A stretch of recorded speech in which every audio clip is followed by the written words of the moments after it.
What up, yo? This is Mr. View back at it, second semester. Boy, brand new, clean slate. What up? Yeah. So, a couple of you have reached out and said, hey, I can't read what's on the board. Yeah, this stuff is just gibberish to me. I can't understand it. Well, that's okay. My notes are usually posted on the first day of the unit, so they'll be there, and I'll post them periodically for you just in case. But this stuff, is already on the notes, and so you can just refer to those if you need help. So you can just listen to me and watch me. What's better than that? I mean, you don't really have to take notes on this stuff. It's already there for you. However, this stuff keeps me kind of grounded and keeps me going in the right pace, in the right direction, okay? So this is more for me than you. I know it's blurry. I know that the lights are shining off it and you can't really see it very well. That's okay. Just refer to my notes if you need them. All right. Well, I started playing the Beatles, right? Great group. If you've never heard of them, look them up. They might have changed the world themselves. And their song was about revolution. And that's where we're getting started today. Today we're talking about the Industrial Revolution. Usually, revolutions in history, they are bloodshed, right? Bam! Somebody's getting their head chopped off, like Louis the 16th and Marie Antoinette. Remember that stuff? Or maybe even Charles the First. But this is a different type of revolution. This is the Industrial Revolution, and it changes everything, right? A revolution changes everything. So this Industrial Revolution really changed the way everybody was living. I talked early on in the first semester about how did we get here?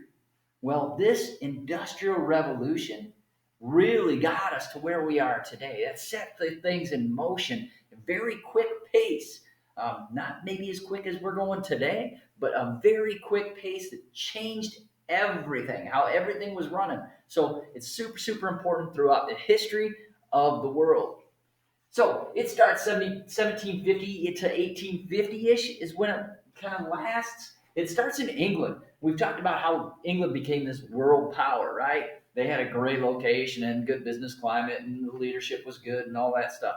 Well, it starts in England because of other reasons too. They have great natural resources. There's a lot of timber, there's a lot of coal, there's a lot of good stuff there. They also had a lot of new technology that was being developed, and their economy was very strong. They were one of the world powers. So it's natural that the Industrial Revolution kind of starts there. Their inventors were going off the charts, off the chain, what with all their new stuff. Why did the Industrial Revolution start? Well, there's three reasons, right? Number one, the agricultural revolution. They learned how to enclose their fields so animals weren't eating up all their crops. They also use this thing called crop rotation. Some crops, some plants burn through the soil really quickly. And so what they do is that would make that piece of land useless. They learned how to rotate the crops. Some crops replenish the soil, which makes it better, right? So they use this field for carrots one year, and then they use the same field for corn the next year or whatever, and they alternate which fields got what crop.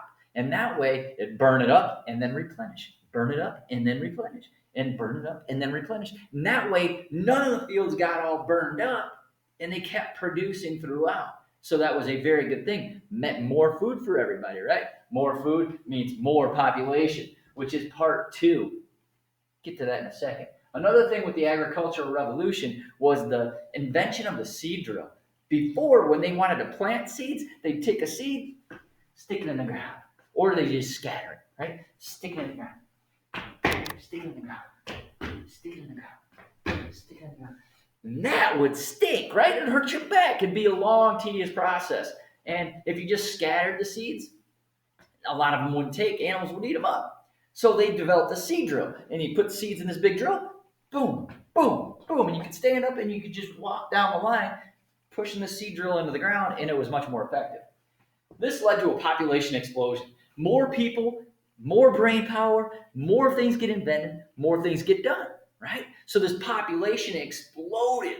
Also, they had better medicines, right? So now that they started to understand the germ theory and things like that, population started to get better. Medicine started getting better. Hospitals started getting better. All that stuff led to a population explosion, which made it ripe for inventions. New technology and new energy. More was being learned about coal and iron and things like that. And so this energy started to develop and they were able to pump out more goods. Before the Industrial Revolution, the world was like this. Old school, if you will. Hand tools, right? Instead of like chainsaw, you would have to cut it by hand. Instead of mechanically making things in a shop, you had to make everything by hand, and it was awful. Right? People lived in cottages in the country, small little cottages. They weren't really cool and quaint like the ones you might see nowadays. Uh, they lived out in the country. They made their own food and clothes. That doesn't sound fun at all, right? Now we buy everything. Back then they made a lot of their clothes. So they're very plain and very simple. Did they have some elaborate stuff? Yeah, sure, but not the common people. Common people had these very plain clothes that they were made by themselves usually. They lived by candlelight. No light bulbs, so it was basically candlelight from here on out. That was awful, right? Not very safe. You're not going to leave a factory open by candlelight. It just was not very practical. They exchanged goods. I trade you this chicken for that duck, or something like that. Chicken for pig? Who's trading bacon for chicken? Honestly, not me. So they exchanged stuff. I had something you wanted, you had something I wanted, we trade. And there was very little travel. They didn't have cars or planes or trains or any of this stuff prior to this time. So really, you stayed in your village for the most part. You didn't travel very often. Didn't mean there's none of that going on, but very, very little. You generally stayed right with your hometown, if you will. After the Industrial Revolution, which takes us all the way up till like today, there was a lot of machines, right? Instead of these hand tools, you're making stuff with machines, and that increases your productivity. And when you increase productivity, you don't need as many people working on the farm. They can go to a business and they can start developing new ideas. So machines helped out. People moved to apartments because less people were needed on the farms. They moved to the city. And when they did that, they needed someplace to live. Apartments or tenements, if you will. Right? So it wasn't like the majority of the people were in cities necessarily, but the ones that did move there generally didn't have a house. They would have apartments or tenements. So it was city living. It was way different. They ended up or started to buy their food and buy their clothes, right? They weren't going to produce that while they were working at a plant or a factory or whatever. So they started buying their food and clothes. It was not a barter system anymore. It was, I have some money. Here's $5 for that duck. $5, duck. Rhyme. Anyway, so they're buying their food and clothes. Light bulbs came around, and we say, "Oh, light bulbs! Ooh, big deal."